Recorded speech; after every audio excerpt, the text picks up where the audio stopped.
discípulo número 13. ¿Cuántos saben que el 13 es el día de la mala suerte?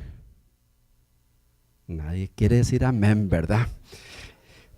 Todos los días los hace el Señor para bendición de nosotros.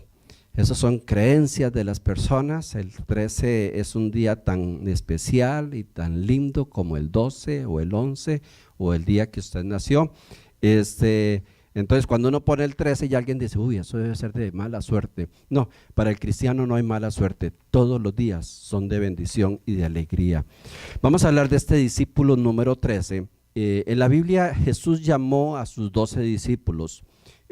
Cuando el Señor estaba formando su equipo, Él no pidió currículums, no se fue al Sanedrín a decir, pásenme los 12 de mejores calificaciones, no buscó a la gente más preparada, no buscó a la gente de mejor reputación del pueblo.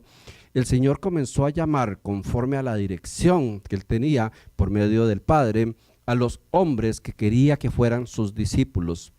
Y muchos de estos hombres fueron personas sumamente simples. Muchos de estos hombres eran, en el libro de Hechos, inclusive cuando se habla de ellos y están hablando tan elocuentemente, se están hablando tan bien, se les dice, pero esos no son del vulgo, o sea, esos no son como de la chusmilla del lugar, porque se extrañaban de ver a un Pedro, de ver a un Jacobo, a Andrés, hombres que tal vez lo único que habían hecho era pescar toda su vida, no habían ido al instituto bíblico, no habían hecho cosas, estudios, tenían una vida normal, común y corriente, y de un momento a otro se paran esos hombres al frente de 2,000, 3,000 personas y comienzan a hablar elocuentemente, de una forma clara, concisa, profunda. Y entonces los estudiosos decían, pero estos no son de los pescadores, aquellos que ni estudian, estos no son de los vulgares ahí. El vulgar no era de malicia, sino como corriente, como una persona que no tenía nada particular. Pues el Señor los fue llamando y los fue llamando de una forma muy específica y uno por uno. Cuando el Señor llama a los discípulos, la primera pregunta que uno surge o que podríamos ver, ¿qué es un discípulo? ¿Qué es un discípulo? El Señor encomendó cuando Él se fue a sus apóstoles, a sus discípulos, dice, id por el mundo y haced discípulos. O sea, nosotros tenemos que hacer discípulos. Entonces, un discípulo es un aprendiz. Un discípulo es alguien que está aprendiendo, que está siendo instruido con un fin específico. Pero no todos los que aprendemos las cosas de la palabra de Dios nos convertimos en discípulos. Dice la palabra de Dios, no solo seáis oidores de la palabra, sino tienes que ser hacedores de la palabra. Oír, hasta el diablo oye. ¿Cuántos creen que el diablo se sabe la Biblia entera? Se la sabe. Dice la palabra de Dios que él conoce la palabra y tiembla ante ella. O sea, el saberse la Biblia, el ir todos los domingos a la iglesia no nos convierte en un discípulo. Cuando nosotros entramos a la escuela de pequeñitos, ¿cuántos de nosotros fuimos por nuestra propia voluntad? Yo creo que ninguno, ¿verdad? Ninguno de nosotros vio un anuncio que decía las clases empiezan tal fecha y nos enviaron. Nos agarraron, no sabíamos ni para dónde íbamos, muchos seguro nos quedamos llorando la primera mañana en la escuela, no entendíamos qué era, y ahí nos metieron como aprendices. Ahí fuimos aprendiendo a leer, a escribir por una maestra. Eso no nos hizo discípulos de la maestra, eso simplemente nos hizo aprendices. Llegar a aprender cosas. Entonces lo que quiero es hacer una diferencia entre el aprendiz de algo y el discípulo. El discípulo es ese que fue a la escuela, se enamoró de lo que estaba haciendo la maestra, lo sintió como suyo y se convirtió en un maestro. Ese fue un discípulo de la maestra. Desde pequeño decía, yo quiero cuando sea grande ser maestra como él, ser maestro como mi maestro, como mi maestra. Esos son discípulos. Los demás fueron oidores. aprendieron. Y hoy vemos mucha de la gente que se acerca al cristianismo entre estas dos ramificaciones. Hay discípulos, aprendices del evangelio que lo aplican en su vida, y hay simpatizantes que les gusta, pero que seleccionan y dicen, eso sí, esto no, eso sí, esto no. El discípulo aprende lo que el maestro le diga. Entonces Jesús llamó discípulos de una forma muy directa y de una forma sin mucho protocolo.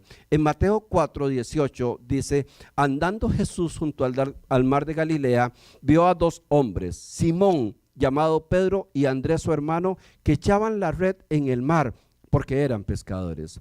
Y les dijo, venid en pos de mí y os haré pescadores de hombres. Ellos entonces, dejando al instante las redes, le siguieron. Pasando de allí, vio a otros dos hermanos, Jacobo hijo de Zebedeo y a Juan su hermano, en la barca con Zebedeo su padre, que remendaban sus redes, y los llamó. Y ellos, dejando al instante la barca y a su padre, lo siguieron. Y así sucesivamente vemos cómo Jesús fue llamando a sus discípulos. Pasa y nada más vuelve a ver a Pedro y a Andrés y les dice, muchachos, síganme. Se va donde los otros, se les queda viendo, muchachos, síganme, vengan en pos de mí. Cada uno de ellos tomó decisiones radicales. No tenemos ninguna información que alguno entrara en una conversación con Jesús y que le dijera, sí señor, yo voy, pero ¿cuánto pagan? Otro que le dijera, pues yo voy señor, pero ¿y qué hay de mi familia? ¿Qué hago con mi familia? ¿Quién sigue con el negocio? ¿Quién sigue con la pescadería? ¿Quién va a pescar? Preguntas que posiblemente algunos de nosotros hubiéramos hecho si alguien nos dice, deje todo botado y sígame. Era una decisión totalmente difícil. Me llama mucho la atención ver a los hijos de Zebedeo, a Jacob y su hermano, que dice que estaban remendando las redes, y pasa Jesús y les dice, a ver muchachos, síganme, vengan conmigo. Y así como estaban las redes, las soltaron, las dejaron la barca, y hasta el papá que estaba con ellos lo dejaron solo. Qué decisión más radical. Y se fueron a una aventura que posiblemente ni sabían a lo que se iban, pero iban con la convicción en su corazón del que los estaba llamando de parte de Dios, y que cuando Dios te llama no se pueden poner pretextos. Cuando Dios llama hay que ir. El discípulo aprende que cuando Dios llama es una orden, y ellos recibieron una orden de Dios. Muchachos, vengan en pos de mí, y dejaron todo botado. Dejaron hasta posiblemente familias, negocios, proyectos, estudios, porque el maestro los había llamado.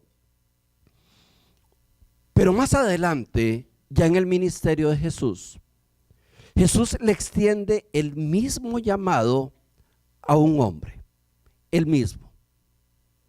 Y ese es el que le llamamos el discípulo número 13. Ya había llamado 12, pero Jesús extiende nuevamente un llamado en una conversación muy particular, muy especial, de un hombre que no sabemos el nombre, pero en la Biblia se le denomina el joven rico únicamente. Y leo para ustedes la historia que está en Marcos 10, del 17 al 30. Los que tienen Biblia lo pueden buscar, y los que no, pues creo que podemos ver en la pantalla. Cuando Jesús iba a seguir su viaje, llegó un hombre corriendo, se puso de rodillas delante de él y le preguntó, Maestro bueno, ¿qué debo hacer para alcanzar la vida eterna? Jesús le contestó, ¿por qué me llamas bueno? Bueno, solamente hay uno, Dios. ¿Ya sabes los mandamientos? No mates, No cometas adulterio, no robes, no digas mentiras en prejuicio de nadie, ni engañes. Honra a tu padre y a tu madre. Y el hombre le dijo: Maestro, todo eso lo he cumplido desde joven. Jesús lo miró con cariño y le contestó: una cosa te falta. Anda, vende todo lo que tienes y dáselo a los pobres. Así tendrás riquezas en el cielo. Luego ven y sígueme. Ven y sígueme. El hombre se afligió al oír esto y se fue triste porque era muy rico. Jesús miró entonces alrededor y dijo a sus discípulos: qué difícil va a ser para los ricos entrar en el reino de Dios. Estas palabras dejaron asombrados a los discípulos, pero Jesús les volvió a decir: hijos, qué difícil es entrar en el reino de Dios. Es más fácil para un camello pasar por el ojo de una aguja que para un rico entrar en el reino de Dios. Al oírlo se asombraron aún más y se preguntaron unos a otros: ¿y quién podrá salvarse? Jesús los miró y les contestó: para los hombres es imposible, pero no para Dios, porque para Él todo es posible. Pedro comenzó a decirle: nosotros hemos dejado todo lo que teníamos y te hemos seguido. Y Jesús respondió: les aseguro que cualquiera que por mi causa y por aceptar el evangelio haya dejado casa, hermanos, hermanas, padre, madre o hijos o terrenos, recibirá ahora en la vida presente 100 veces más en casas, hermanos, madres, hijos y terrenos, aunque con persecuciones, y en la vida venidera recibirá la vida eterna. Este hombre, el joven rico, llegó con la actitud correcta. Ya la fama de Jesús se había extendido, y yo quiero que usted se ubique en el contexto en ese momento. Jesús comenzó a predicar y Jesús se comenzó a autodenominar el Hijo de Dios. Jesús no apareció de un momento a otro. Jesús había vivido en Nazaret desde su infancia, su pubertad, su juventud, hasta los 30 años. Donde Jesús andaba predicando, muchos le conocían. Algunos de los discípulos inclusive eran parientes, eran primos de él. Pero Jesús, de un momento a otro, ese hombre que todo el mundo lo vieron y lo conocían como el artesano, el carpintero, porque era su oficio, de un momento a otro ese carpintero se convierte en el Hijo de Dios. Entonces para el pueblo era sumamente difícil aceptar eso. Sería sumamente difícil aceptar que una persona común y corriente, que tal vez estudió con uno en la misma escuela o en el mismo colegio, que uno lo vio crecer, que jugaron, que participaron, de un momento a otro se proclame Hijo de Dios. ¿Verdad que era el Hijo unigénito de Dios? ¿Verdad que era difícil de creer? Claro que era difícil de creer. Para uno ahora con la historia completa le es fácil, pero había una gran duda. Por eso fue que Jesús fue acompañado de milagros sobrenaturales. Por eso fue que la estrategia con la cual Jesús inicia y desarrolla su ministerio aquí en la tierra fue a base de señales y milagros, porque la gente no le creía. Inclusive Jesús llegó a predicar a su propio pueblo, a Nazaret, y dice la palabra de Dios que ahí en Nazaret casi no pudo hacer un solo milagro, porque nadie le creía. Y usted sabe que para que haya un milagro tiene que haber fe en las personas y tiene que haber la bendición de Dios. Y la gente no le tenía fe a Jesús. Entonces cuando este hombre llega convencido de que ese Jesús que hacía milagros era el Hijo de Dios. Entonces imagínese la escena: el muchacho viene corriendo a donde está Jesús y se postra, se le tira al suelo. El postrarse en esos tiempos tenía un significado y tal vez un poco mayor que lo podría tener ahora, porque los que se postraban eran los esclavos ante su amo. Y la postración, cuando usted estaba frente al amo, usted se tenía que tirar completamente con la cara en la tierra Y eso era una señal, una demostración que él le estaba diciendo al amo: mi vida entera está en tus manos. Usted tiene todo el poder sobre mí. Entonces este muchacho le llega a Jesús con la actitud correcta. Se le tira al suelo, se postra ante él y le dice: maestro bueno. Jesús, como recalcando lo que él estaba diciendo, le dice: ¿por qué me llamas bueno? Si el único bueno que hay es Dios. Cuando Jesús le está diciendo estas palabras, lo está confrontando, y lo que le está diciendo: lo que usted está haciendo en este momento es reconociendo que yo soy Dios. Usted está reconociéndome, que si me estás diciendo maestro bueno, si estás tirado ante mí, si estás... El muchacho tenía la actitud correcta. Entonces Jesús le extiende la invitación que le extendió a todos los otros 12. Pues ven y sígueme. Bienvenido al equipo. Ya usted ahora es parte de los 12. Y ahí la cosa se cambió. Ahí el hombre se levanta y como que se queda pensándolo. Y comienza a impresionar a Dios en esta conversación, como muchos en algún momento lo han o lo hemos hecho. Jesús le dijo: solo tienes que cumplir los mandamientos. Y él dijo: maestro, los mandamientos los he cumplido desde que estoy joven. Yo no mato, no robo, no cometo adulterio, no miento, no tengo otros dioses. Muchas veces algunos de nosotros tratamos de convencer a Dios de que nosotros somos muy buenos, ¿no? Hay personas que uno les dice: usted necesita a Dios, y dice: no, yo no le hago nada, no le hago ningún daño a nadie. Como que ese fuera el mandamiento de Dios. Hay gente que no conoce a Dios, que no es salva y no le hace ningún mal a nadie. El Señor lo confronta y Él saca sus bondades. A mí me han dicho personas: yo no sé por qué Dios no me contesta si yo soy bueno. Yo soy bueno.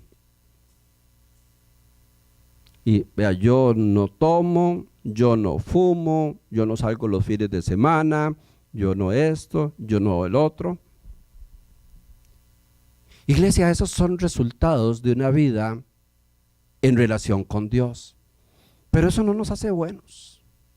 Lo único que nos hace buenos a nosotros es aceptar el llamado de Jesús. Eso es lo único que nos hace buenos. Porque nosotros seguiremos siendo incompletos y seguiremos haciendo cosas malas. ¿Cuántos en esta semana han hecho algo malo? No me levante la mano. Yo la levanto por todos. ¿Cuántos hemos tenido un mal pensamiento? ¿Cuántos hemos juzgado a alguien? ¿Cuántos hemos criticado a alguien? ¿Cuántos hemos mentido? ¿Cuántos nos hemos apropiado de algo que no era nuestro? ¿Cuántos hemos peleado? Bueno, posiblemente todos los que estamos acá hemos hecho cosas malas en la semana. Dice la palabra de Dios, y lo dice de una forma muy dura, dice que nuestras justicias, que cuando nosotros tratamos de convencer a Dios de lo bueno que somos, son como trapos de inmundicia ante Dios. Y cuando la Biblia dice trapos de inmundicia, lo que se estaba refiriendo era a los trapos que usaban las mujeres cuando tenían su periodo menstrual. Entonces, lo que nos está diciendo es que lo más bueno que hagamos nosotros ni siquiera le llega a un cótex. Y no lo digo yo, lo dice la Biblia. Porque vuestras justicias son como trapos de inmundicia. Iglesia, nosotros no podemos convencer a Dios con nuestras bondades. Nuestras bondades es el fruto de la presencia de Dios. Nuestras bondades es porque tal vez tuvimos un buen padre, una buena madre, porque escogimos un buen camino. Pero con eso nosotros no impresionamos a Dios. Y este hombre trata de impresionar a Dios. Vea que ya este discípulo número 13 se comienza a diferenciar de los otros. ¿Qué hizo Pedro, Juan, Jacobo, Andrés cuando Jesús los llamó? ¿Qué hizo? Dejaron todo botado y se fueron. Pero ya este hombre comenzó a cuestionar, comenzó a sacar su currículum. Entonces Jesús, conociendo su corazón, simplemente le dice: oh, cumples todos los mandamientos. Qué bueno, es el primero que me encuentro. Haga una cosa, váyase, venda todo lo que tiene, repártalo entre los pobres y se viene conmigo. Y se le acabó la sonrisa al hombre, se le acabó el sueño, le tocaron su corazón. Y dice la palabra de Dios que este joven rico bajó la cara, bajó su rostro y se fue triste, se fue decepcionado. Lo que el Señor le estaba pidiendo era demasiado para él. Cuando nosotros tenemos una relación con Dios, cuando realmente nos vinculamos con Dios, Dios nos demanda el 100%. Dios nos demanda el 100%. Una mujer no puede decir: yo estoy 98% embarazada. No, o está embarazada o no está embarazada. ¿Cuántas embarazadas hay aquí? Bueno, creo que se va a aumentar el grupo, ¿verdad? Una vez vi un rótulo en una carretera en otro país que me impresionó mucho, estaba muy bonito. Decía: para manejar, era para los conductores, el 99% de concentración no es suficiente. Y wow, sí. ¿Cuántos por ese 1% a la hora de manejar enviando un texto no se han salido de la calle y se matan? ¿Cuántos por venir agarrando la hamburguesa y lo que se compraron por ahí no se salieron de la calle? Para manejar sin peligro necesitas el 100% de concentración, el 100%. Iglesia, Dios nos demanda el 100%. Para ser un discípulo del Señor hay que entrar al 100%. Vamos a entrar en este tema y a lo mejor usted dice: wow, ¿tendré que ir yo a vender todo lo que tengo y repartirlo entre los pobres? Bueno, solo Dios sabrá lo que tienes que hacer. Lo que estoy diciendo es que Dios conoce dónde está nuestro tesoro en nuestro corazón. Y ahí es donde se complica muchas veces la cosa, cuando Dios nos dice: eso es lo que quiero que me entregues. Y uno dice: no, Señor, preferiría darte todas las riquezas menos esto. Y ahí viene la complicación. Entonces Jesús vuelve a ver a sus discípulos como decepcionado del muchacho que se acaba de ir, ese que entró reconociendo que era Dios, ese que se tiró al suelo, que se postró, ese que le dijo: tú eres el Hijo de Dios, tú eres el Maestro bueno, ese que decía: yo cumplo todos los mandamientos, yo soy un santo. Cuando le tocaron su punto débil, se fue, se desapareció. Entonces Jesús le dice a los discípulos: hijos, qué difícil que es entrar al reino de Dios. Yo creo que Jesús se quedó y dice: ustedes me convencieron, ustedes sí lo dejaron todo. Pero la mayoría no lo hace. La mayoría no quiere ser mi discípulo porque tiene su corazón en otro lado. Y agrega una frase que posiblemente usted la ha escuchado. Dice: porque es más fácil Se le hace más fácil entrar a un camello por el ojo de una aguja que a un rico al reino de Dios. Y quiero explicarles un poquito lo que el Señor quiso decir o dijo. Porque si nosotros pensamos en una aguja de las con las que cosemos la ropa, ahí no pasa un camello ni cuando es un espermatozoide, yo creo, ¿verdad? Entonces podríamos decir lo que Jesús dijo, entonces es que es imposible ir al cielo, ¿verdad? Un rico. El camello se le denominaba a una puerta pequeña que había en las ciudades. Las ciudades amuralladas tenían una puerta grande que cuando usted venían las personas a entrar, los grupos grandes, esa puerta se abría y pasaba toda la tropa. Pero cuando venía una persona sola caminando, pues para no abrir todo el portón, que era grandísimo y con cadenas y de todo, había una puertita pequeñita, como para que pasara una persona agachada. Las hacían pequeñitas porque eran vulnerables ante un ataque de una ciudad, entonces las hacían de una forma muy pequeña para que prácticamente pasara una persona muy, muy limitado. O sea, cuando Jesús se refiere a eso, se está refiriendo a la puerta de la ciudad pequeñita. Entonces el Señor le dice, definitivamente es más fácil que un camello pase por esa puertecita, porque yo creo que de alguna manera el camello no lo pasa por ahí, ¿verdad? Aunque sea descuartizado, aunque sea pedacitos, ¿verdad? ¿Sabe que muchos para entrar al reino de Dios tendremos que haber dejado cosas casi y entrar descuartizados? No lo digo yo, lo dice la palabra de Dios. Dice, porque si tu mano te es ocasión de caer, córtatela. Porque es mejor entrar al reino de Dios sin un brazo que al infierno entero. Así lo dice. Y si tu pie te es ocasión de caer, córteselo. O sea, es mejor que el camello pase por partes, pero que pase y que no que se quede afuera. Entonces los discípulos se quedan pensándolo y diciendo, ay Señor, entonces ¿quién se va a salvar? Por ahí algunos dicen que es que los discípulos, algunos de ellos tenían dinero. Dice, hey, si los ricos no traen al cielo, ni siquiera nosotros tenemos también nuestra riqueza.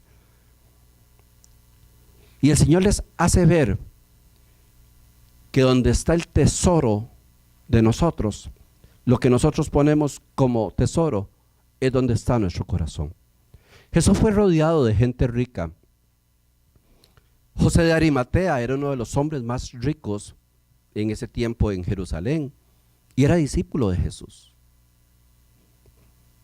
Es el hombre que cuando Jesús muere va y pide el cuerpo, tenía acceso inclusive a palacio, se codeaba con los más influyentes, pidió el cuerpo, regaló la tumba que tenía, el monte, pagó todos los servicios. Y José de Arimatea, según la historia, era un hombre prominente, un hombre rico. Según los historiadores, San Juan no era un simple pescador, era el empresario pescador y era el que surtía a todo el palacio y exportaban pescado. Lo que les quiero decir, iglesia, es que ser rico no es pecado. Ojalá todos fuéramos ricos. El problema es cuando la riqueza ocupa el primer lugar en nuestra vida. ¿Te imaginas si todos fuéramos ricos ahora, la clase de comedor que podríamos levantar allá en Choloma? Yo creo que esos niños comerían caviar todos los días. Y Dios quiere que tengamos cosas, pero Dios quiere que tengamos cosas para bendición de los demás, para bendecir su obra, para expandir su reino.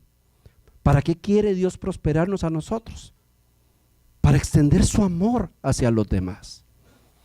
Pero cuando nuestro amor, como en este hombre, estaba en la riqueza, no podía haber otra cosa. Uno podría decir, ¿qué hombre más tonto? ¿Cómo despreció al Señor? Pero yo le hago una pregunta a su corazón. ¿Cuántos de los que estamos acá, si nos hubieran hecho la misma propuesta, lo hubiéramos hecho? Se va a su casa, pone un rótulo, se vende el carro, vende todo lo que tiene, saca lo que tiene en el banco y lo reparte ahí a los homeless. Y dice, Señor, ¿qué hago? Donde está tu tesoro, ahí está tu corazón. Y para muchos es la riqueza, el tesoro. Para otros son otras cosas. Hay personas que su tesoro son los hijos, los padres, los terrenos, el trabajo. Hay algunos que hasta ciertas actividades recreativas. Y le dicen a Dios, Señor, yo te doy todo menos esto. Yo te doy todo menos esto. Y el Señor nos dice, quiero el 100%. ¿Sabe qué hunde a las personas que están comenzando a caminar de la mano de Dios? Las amistades. Y muchas veces Dios le está hablando a una persona, tienes que dejar esas amistades. Y la persona dice, Señor, yo te doy todo, pero a mis amigos no los suelto. Y ahí está conectado a todo lo que lo lleva a la maldad. Conocí un hombre que me dijo, bueno, yo soy casado y tengo mi amante. Y yo estoy dispuesto a entregarle a Dios todo, menos esa mujer. Porque más bien es gracias a esa mujer yo tengo mi matrimonio estable. Qué cara de barro, ¿verdad? Hay cosas que muchos cristianos no les ha permitido convertirse en un discípulo de Jesús porque no le han entregado a Jesús el 100% de lo que el Señor nos está pidiendo. Porque hay cosas que las tenemos tan agarradas que no las queremos soltar. Dice la palabra de Dios en Mateo 6, no acumulen para sí tesoros en la tierra, donde la polilla y el óxido destruyen y donde los ladrones se meten a robar. Más bien, acumulen para sí tesoros en el cielo, donde ni la polilla ni el óxido carcomen ni los ladrones se meten a robar, porque donde está tu tesoro, ahí también está tu corazón. ¿Qué sería lo que usted no estaría dispuesto a entregarle a Dios? Vivimos en un mundo totalmente mercantilizado. Y cuando digo un mundo, hablo principalmente de las personas que vivimos en los Estados Unidos. ¿Sabe cómo se llama el Dios que se adora en Estados Unidos? El dólar, ¿verdad? En la Biblia se le llama Mamón. Mamón. El Dios de las riquezas. Y ese fue cuando Jesús les dijo, es imposible servir a Dios y a Mamón a la vez, porque terminarás con uno o con el otro. Entonces, cuando venimos a los Estados Unidos, muchos venimos solo con la idea de hacer dinero, y dinero, y dinero, y dinero, y lo constituimos en un Dios para nosotros. Y Dios no permite que haya otro Dios. Nos hacemos tan mercantilistas que todo tiene que funcionar a través del dinero.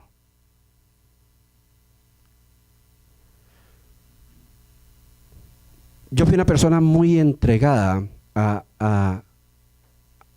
al dinero, o tal vez no al dinero, sino al control de las cosas a través del dinero, muy apegado a lo material, muy apegado a lo material. Y es una de las cosas que Dios, por lo menos en mi caso, me ha hecho quitar. A mí me gustan las cosas buenas, me gusta tener ahorro, me gusta, y Dios nos bendice mucho. Nosotros Dios nos bendice y para la gloria de Dios, con la bendición de Dios, bendecimos la obra de Dios, bendecimos los proyectos de Dios. Hemos entendido que ese era el plan. Pero cuando yo no conocía de Dios, estaba tan apegado al dinero y mis cosas eran intocables. Y vean cómo se llega a convertir uno casi en un animalito cuando uno piensa así.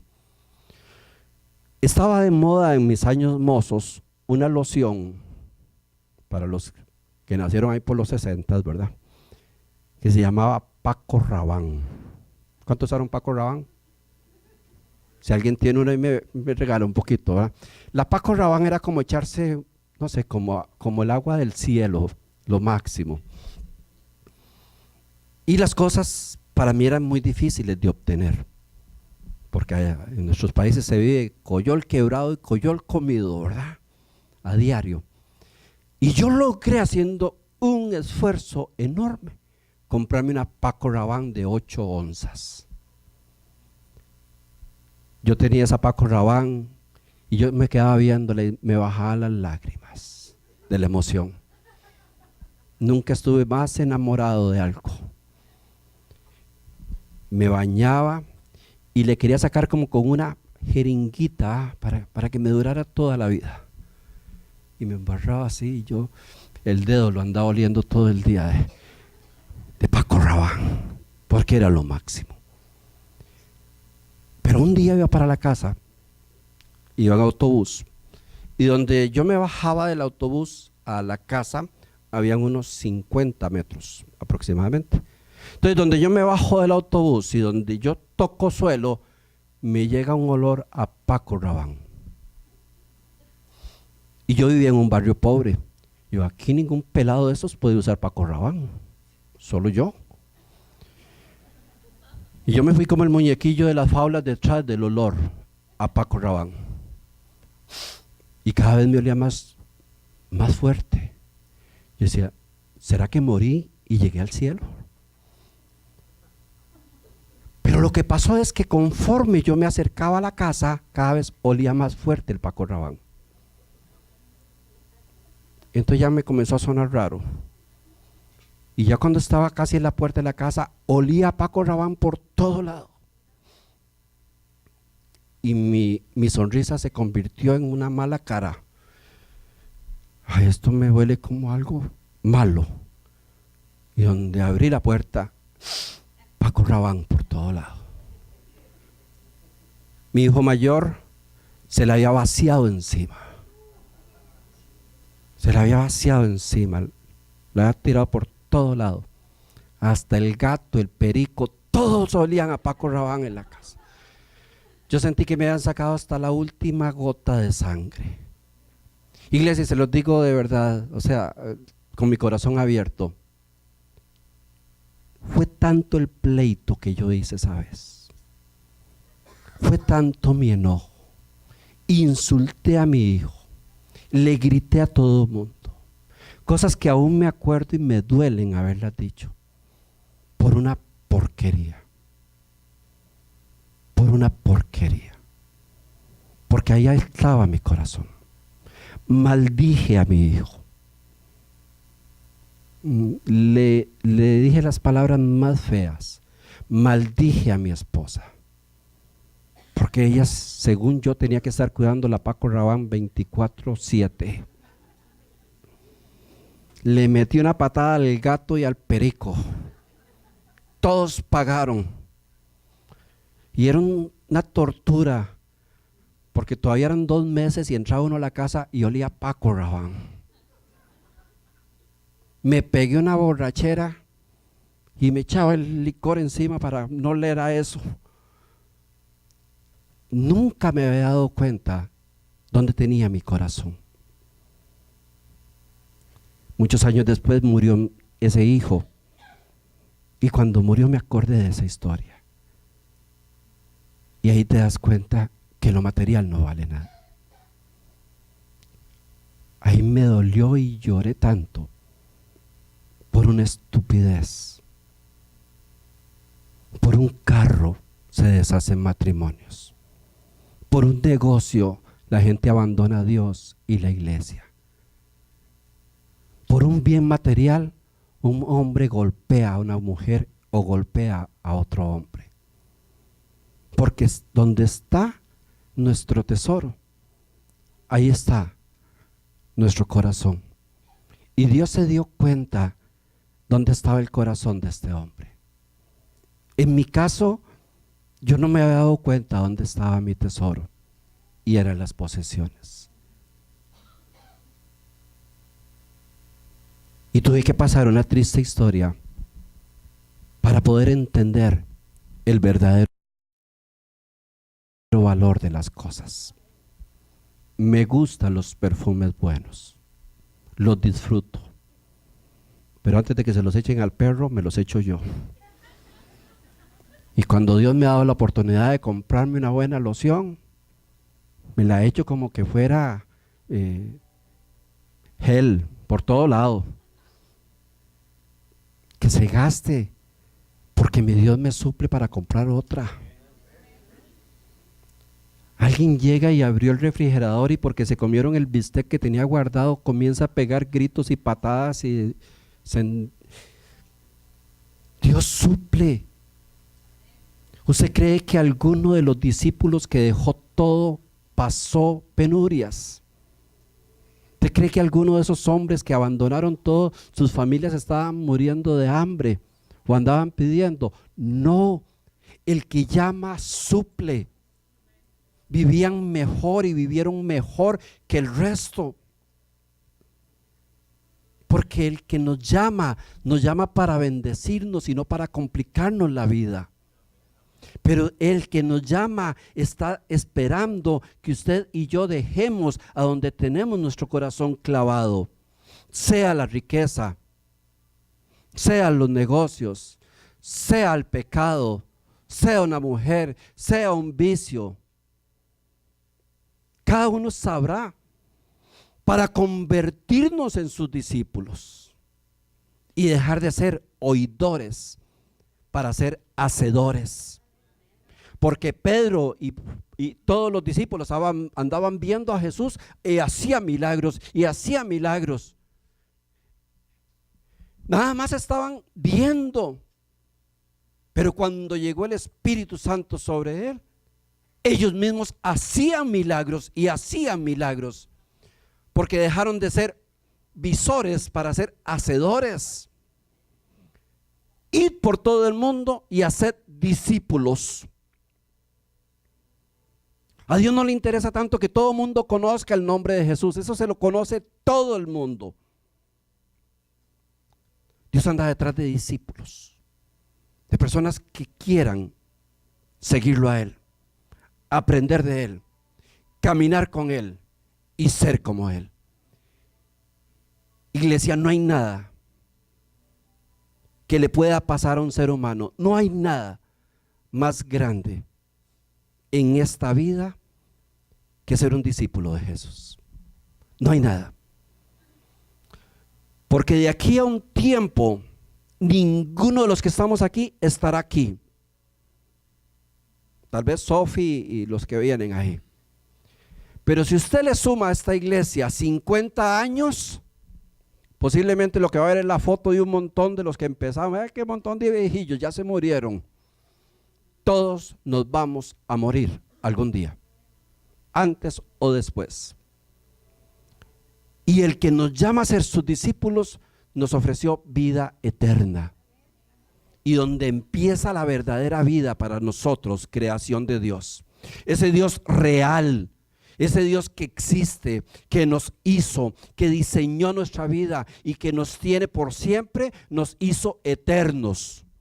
Y cuando nosotros aceptamos al Señor como nuestro Salvador personal, en ese momento estamos siendo eternos por siempre. Y a veces por un pedacito de esa eternidad desperdiciamos todo lo que puede ser la eternidad como Dios la diseñó para nosotros. Recuerden que decía Pablo: para mí el morir es Cristo. El vivir es Cristo y el morir ganancia.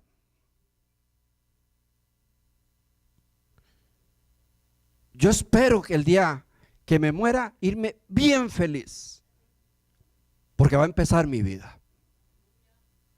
Porque va a empezar mi verdadera vida. Y allá me voy a encontrar a mi hijo y mis padres. Y allá voy a tener, un día vamos a hablar de lo que es el cielo realmente. Y no de lo que nos han pintado como cielo, que es bien aburrido. Porque a mí me decían, usted va a ir al cielo y va a estar cantando santo, santo, santo por una eternidad. Y digo, qué aburrido. Y yo me imaginaba sentado en una nube con una arpa, santo, santo. Digo, ¿qué?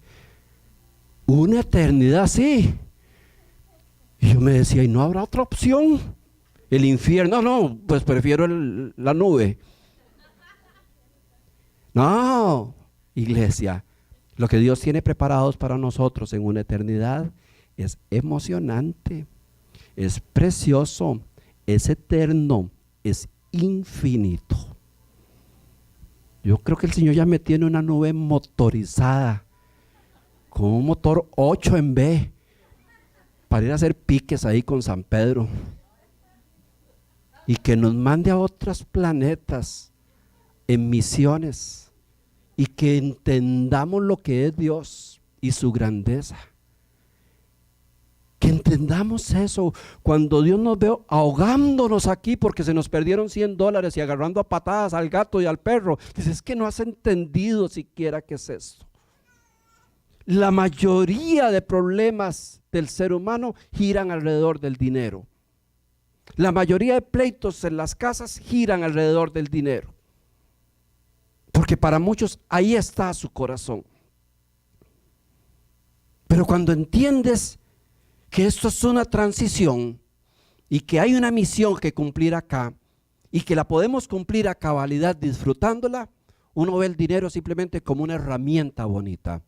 A mí me encanta el dinero. Todos los que quieran regalarme $100 ahora me los pueden regalar y me voy a poner muy contento. A mí me encanta el dinero.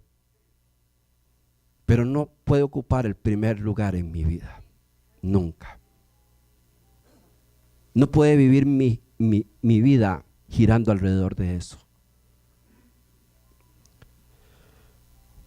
Termino diciendo en Apocalipsis 3:20, he aquí, dice el Señor, yo estoy a la puerta y llamo. Si alguno oye mi voz y abre la puerta, entraré en él, cenaré con él y él conmigo.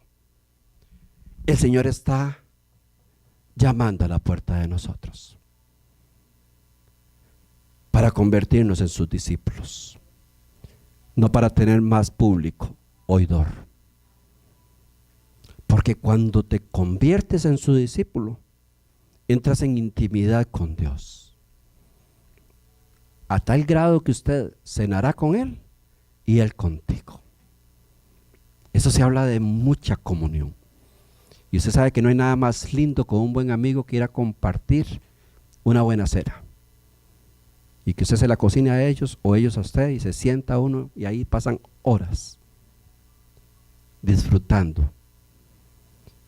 Eso es lo que quiere Dios con nosotros, que seamos sus discípulos. Así que si hay algo que te ata, que te tiene amarrado, que usted dice, no, a mí me gusta todo eso, pero todavía no puedo por tal cosa, ese mensaje es para ti. Es para Dios que te dice, déjalo.